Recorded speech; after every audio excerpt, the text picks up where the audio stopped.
ఎందుకో ఈ కథ చివరిలో మీకే అర్థమవుతుంది. నాకు 4 పిల్లలు. అందులో 2 నా పక్క చెట్టు మీద ఉండే కోయిలవి. కోయిలకు గుడ్డు పెట్టడం మాత్రమే తెలుసు, పిల్లలుగా మార్చడం తెలీదు. కానీ మాకు గుడ్లు పెట్టడం, వాటిని పొదిగేయడం, బిడ్డలుగా మార్చడం మాత్రమే కాదు, వేరే తల్లి బిడ్డల్ని మా బిడ్డలుగా కంటికి రెప్పలా కాపాడడం కూడా తెలుసు. ఆ రోజు ఆదివారం, జోరున వాన, బంగాళాఖాతంలో వాయుగుండమంట. ఎవరో 2 చెట్టు కింద మాట్లాడుకుంటుంటే విన్నాను. పిల్లలేమో ఆకలి అంటున్నాయి. కర్మ కాకపోతే ఈరోజే చెత్తకుండిలో డ్రైనేజ్లో ఏమీ దొరకని పరిస్థితి. ఒక పక్క పిల్లల్ని చూస్తుంటే కడుపు తరుక్కుపోతుంది. మనసుకు దెబ్బ తగిలితే ఓర్చుకోలేని శక్తి మన శరీరానికి ఉండొచ్చేమో గాని మనం ప్రేమించే వాళ్ళకి దెబ్బ తగిలితే ఓర్చుకునే శక్తి మన మనసుకు ఉండదు కదా. అందుకే వాటి కోసం ఏమైనా తేవడానికి గాల్లోకి ఎగిరాను. ఎదురుగాలికి ఎగరలేక రెక్కలు అలసిపోతున్నాయి. ఆకలి కేకలేస్తున్న పిల్లల పరిస్థితి ఏంటి అనే ఆలోచనలు పెరిగిపోతున్నాయి. వాన చినుకులు విసిరిన రాళ్లలా శరీరానికి తూట్లు పెడుతున్నాయి. కాసేపు అలసట తీర్చుకుందామని ఒక ఇంటి ముందున్న మామిడి చెట్టు మీద వాలాను. సరిగ్గా సమయం మధ్యాహ్నం 12:45. నా అదృష్టం కొద్దీ అప్పుడే ఆ ఇంట్లో భోజనానికి కూర్చున్నారు. వాళ్ళు తినేదాకా ఉంటే కనీసం 4 మెతుకులైనా చేతులు కడిగేసిన కంచాల్లో దొరక్కపోవా అని నా ఆశ. ముందు పచ్చడి, తర్వాత కూర, ఆ తర్వాత సాంబారు, చివరిగా పెరుగు. ఇది వాళ్ళ మెను. మొత్తం 4. ఒకతను మాత్రం ముసలివాడు, ఒక 70 ఏళ్ల వరకు ఉంటాయి. పాపం అతని కంచంలో మాత్రం అన్నం, ఎర్రటి రంగులో మామిడి పచ్చడి. అమ్మా, తాతయ్య కూరేయచ్చుగా అని పెద్దాయన పక్కనున్న చిన్నపిల్లాడు అన్నాడు. వాడలా అనగానే ఆ పిల్లాడికి ఎదురుగా ఉన్న వాళ్ళ అమ్మ, ఏంట్రా వేసేది, నోరు మూసుకొని తిను, తిండి పెట్టడమే ఎక్కువ. దేవుడు కొంతమందిని తీసుకోపోకుండా భూమికి భారంగా ఎందుకు ఉంచుతాడో అర్థం కాదు.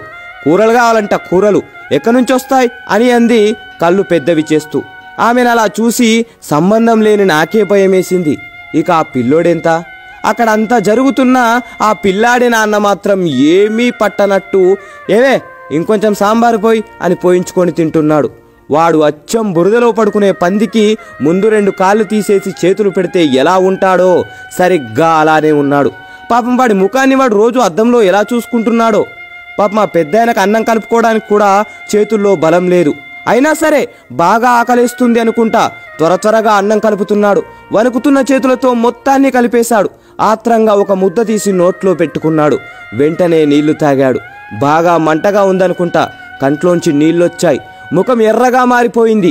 ఎదురుగా ఉన్న నెయ్యి వైపు చూశాడు, కానీ అడగడానికి ధైర్యం చాలట్లేదనుకుంటా అలాగే ఉండిపోయాడు. అయ్యో, ఎంత దారుణం! పాపం పెద్దాయన. వాళ్ళు తినడం అయిపోయింది, అందరూ లేచారు. ఆ పెద్దాయన కూడా చెంబులో నీళ్లు మొత్తం తాగేసి లేచి బయటకు వచ్చి చుట్టూ చూశాడు. అప్పుడు ఆయనకు నేను కనబడ్డాను. నా దగ్గరికి వచ్చి నా ముందు ఆ అన్నం పడేశాడు. ఒక్క క్షణం నా కంట్లో నీళ్లు తిరిగాయి. పెద్దాయనా, నీ ఆకలి తీరకపోయినా నా ఆకలి తీరుస్తున్నావు, నీ రుణం ఎలాగైనా తీర్చుకుంటా అని మనసులో అనుకొని నేను కొన్ని మెతుకులు తిని కొన్ని మెతుకులు గొంతున బట్టి గూటికి చేరి పిల్లల ఆకలి తీర్చాను. సరిగ్గా 26 రోజుల తర్వాత అనుకుంటా, ఎప్పటిలాగే వేట కోసం ఏటి మీదుగా వెళ్తున్నా ఏటి ఒడ్డున ఎవరికో పిండం పెడుతున్నారు. కాసంత తినడానికి ఏమైనా దొరక్కపోదా అని అక్కడ వాలాను. ఎదురుగా ఉన్న ఫోటోను చూసి ఆశ్చర్యపోయాను. అది నా పిల్లలు ఆకలితో ఉన్నప్పుడు అన్నం పెట్టిన పెద్దాయనది. ఒక్క క్షణం గుండె బరువెక్కింది. విచారంతో రెక్కలు దిగజారిపోయాయి. అయ్యా, పిండం పెట్టి కాకుల్ని పిలవండి, మీ నాన్నగారు వాటి రూపంలో వచ్చి తింటారు అని పూజారి గారు చెప్పారు. ఒక పెద్ద కంచాన్ని పెద్దాయన కొడిక్కిస్తూ, ఆ కంచాన్ని చూడగానే నా ఆశ్చర్యం ఆకాశాన్నంటింది. నల్లటి నా ముఖం తెల్లబారిపోయింది.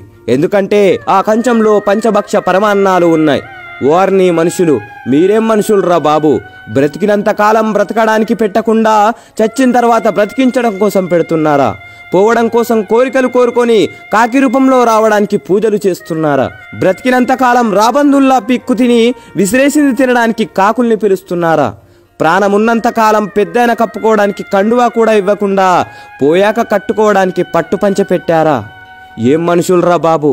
పాపం ముసలాయన్ని బ్రతికినంతకాలం దినదినం గండంగా బ్రతికేలా చేసి ఇప్పుడు ఏమీ తెలియని అమాయకుల్లా ఫోటోకి దండం పెడుతున్నాడు. అసలు వీణ్ణి నా ముక్కుతో పొడిచి చంపాలి.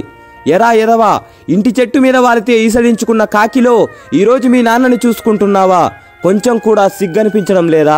ఎంగిలి మెతుకులు వేయడం కూడా అనవసరం అనుకున్న కాకి పరమాన్నం తినడానికి కావలసి వచ్చిందా?